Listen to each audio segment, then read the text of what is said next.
నమస్తే ఫ్రెండ్స్. ఈ రోజు టాపిక్ వచ్చేసి రిడోటిల్ గురించి క్లియర్‌గా తెలుసుకుందామండి.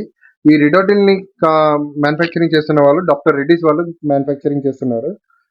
దీంట్లో కాంపోజిషన్ గమనించినట్టయితే రెసికాడ్రోట్రిల్ సాచెట్స్‌గా అవైలబుల్‌గా ఉందండి. రెసికాడ్రోట్రిల్ క్యాప్సూల్స్‌గా అవైలబుల్‌గా ఉందండి. దీన్ని కంపెనీ గురించి చెప్పుకున్నాం కదా! డాక్టర్ రెడ్డీస్ గురించి చెప్పాం కదా! కాంపోజిషన్ గురించి రెసికాడ్రోట్రిల్ గురించి చెప్పాము ఆల్రెడీ. యూజెస్ ఈ రిడోట్రిల్‌ని దేనికి వాడతారు అసలు సాధారణంగా? ఈ రిడోట్రిల్‌ని వచ్చేసి డయేరియాకు సంబంధించింది వాడతారండి. డయేరియా, లూజ్ మోషన్స్ అయినప్పుడు ఈ రిడోట్రిల్‌ని వాడతారండి.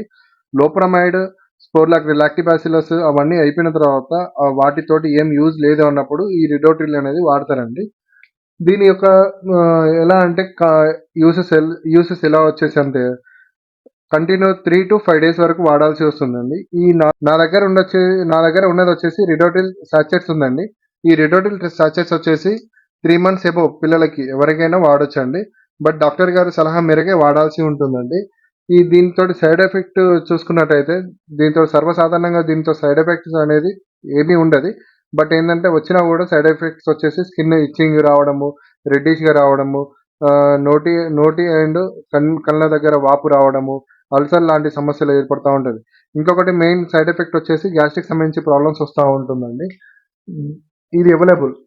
ఇది అవైలబుల్ వచ్చేసి అన్ని ఫార్మసీ అండ్ కెమిస్ట్రీస్‌లలో అవైలబుల్ ఉందండి. థాంక్ యూ అండి. ఈ టాపిక్ మీకు నచ్చినట్లయితే లైక్ చేయండి, షేర్ చేయండి అండ్ సబ్స్క్రైబ్ చేయండి. Thank you.